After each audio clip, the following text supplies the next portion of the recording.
So everyone welcome back to another video. তো আজকে কথা হলো Delhi versus Gujarat Lions match নিয়ে। তো দেখো দিল্লি মোটামুটি যে প্রথম দুটো ম্যাচ খেলেছে, যেভাবে তাদের প্লেইং 11 যেভাবে পারফর্ম করেছে এবং প্রত্যেকটা 11টা প্লেয়ারই যেভাবে পারফর্ম করেছে, যেভাবে ক্যারেক্টার প্লে করেছে, তো মূলতভাবে এই টিম টপ অফ দ্য টেবিলে আছে। বাট গুজরাট লায়ন্স এই টিমটা লাস্ট দুটো ম্যাচই হেরেছে এবং সবচেয়ে টিমটার জন্য যেটা খারাপ সেটা হচ্ছে যে শুভমান গিল লাস্ট ম্যাচে ফিট ছিল না।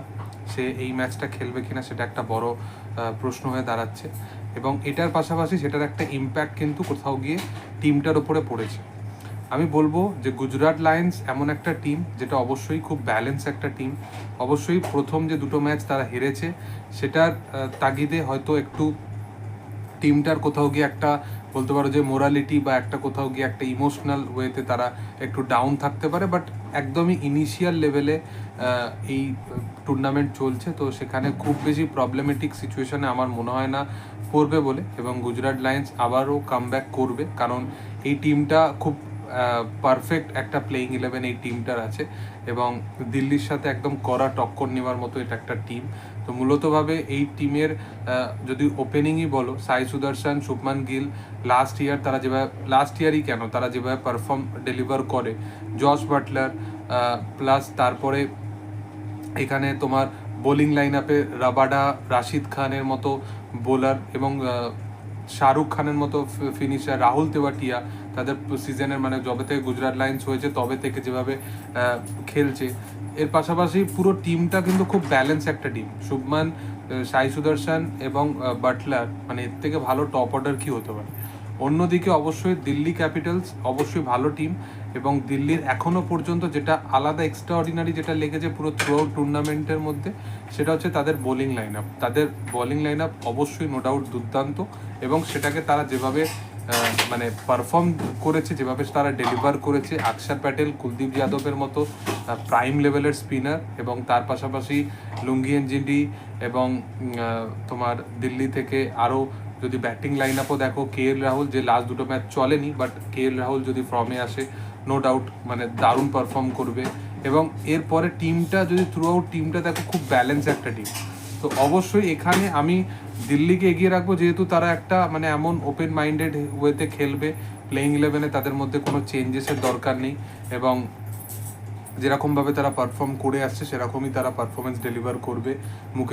মুকেশ কুমার, নটরাজন, লুঙ্গি এচডি, কুলদীপ যাদব, অক্ষর প্যাটেল, মানে এই 4-5 জন বোলার মানে আর দরকার নেই তাদের। এবং ব্যাটিং লাইন আপও যদি দেখো, কে এল আছে, তারপরে তাদের মানে অক্ষর প্যাটেল নিজে ব্যাট করতে পারে, সে মানে তাদের যদি ডিপার লেভেলেও যেতে হয় সেখানেও কিন্তু তাদের টিমের মানে ব্যাট করার মতো একদম ব্যাপক লেভেলের প্লেয়ার আছে। তো মূলতভাবে দিল্লি ক্যাপিটালস খুব ভালো একটা পজিশনে আছে। তো আমার মনে হয় যে দিল্লির জন্য মানে আজকের ম্যাচটা জেতার অনেক বেশি হাইলি একটা চান্সেস অবশ্যই আছে। বাট নো ডাউট গুজরাট লায়ন্সের মধ্যে কোনো রকম যে ক্যাপেবল মানে নয় টিমটা, যেটা কেকেআরের বা সিএসকের যে প্রবলেম, যে কোথাও গিয়ে একটা বোলিং লাইন আপে দুর্বলতা, সেরকম প্রবলেম আমার মনে হয় না যে খুব বেশি এই টিমটা ফেস করবে। এই টিমটা আবার খুব স্ট্রংলি কামব্যাক করবে, এটা আমার মনে হয়। এবং এটার পাশাপাশি এই টিমের মানে শুভমান গিল যদি চলে আসে অবশ্যই একটা এই টিমটা মানে আরও বেশি স্ট্রং হয়ে দাঁড়াবে। মানে সেকেন্ড ম্যাচে যদি শুভমান আসে তাহলে একটা বেটার জায়গায় বা বেটার পজিশনে এই টিমটা আরও যাবে এবং শুভমান গিল এবং সাই সুদর্শন যেভাবে স্টার্টিং দেয় গুজরাটকে, সেই স্টার্টিংটাকে যদি তারা মানে প্রপার মেনটেন করতে পারে এবং বাটলার যেভাবে পিক বাটলারকে আমরা দেখেছি রাজস্থান রয়্যালসে খেলতে, সেই রকম লেভেলে আমরা দেখছি না। বাট বাটলার যদি তার ফর্ম ধরে নেয় একবার তাহলে মারাত্মক লেভেলের কিছু হতে চলেছে। তো এই ম্যাচটা খুবই জোরদার একটা ম্যাচ হতে চলেছে, আমি এতটুকুই বলবো। বাট এখনো পর্যন্ত যদি আমি প্রপার যদি আমি মানে ম্যাচের অ্যানালাইজ ওয়াইজ যদি আমি বলি যে কত রান হওয়া উচিত, আমার মনে হয় যে 180 থেকে 190 রান ফার্স্ট ব্যাটাররা তারা করবে। এবং যেহেতু দুটো টিমেরই বোলিং লাইন আপ খুব ক্যাপেবল এবং রাশিদ খান যেহেতু সেইভাবে ফর্মে নেই, বাট সেও যদি ফর্মে আসে, ইভেন মোহাম্মদ সিরাজ আছে, মানে বোলিং লাইন আপ গুজরাটেরও খারাপ না, কোথাও গিয়ে প্রসিদ্ধ কৃষ্ণা আছে।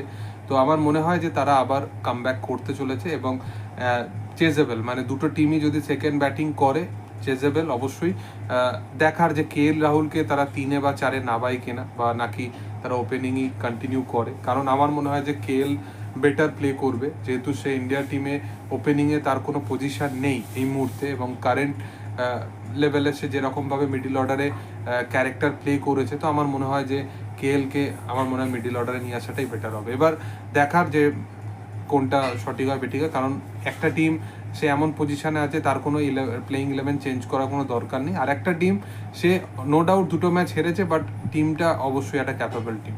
তোমাদের কি বক্তব্য অবশ্যই সেটা কমেন্টে জানাতে পারো, এবং ভিডিও যদি ভালো লেগে থাকে অবশ্যই তোমরা লাইক করো, শেয়ার করো, সাবস্ক্রাইব করো চ্যানেলটিকে, এবং পাশে থাকা বেল আইকনটা অবশ্যই প্রেস করে দিও। Thank you all, by.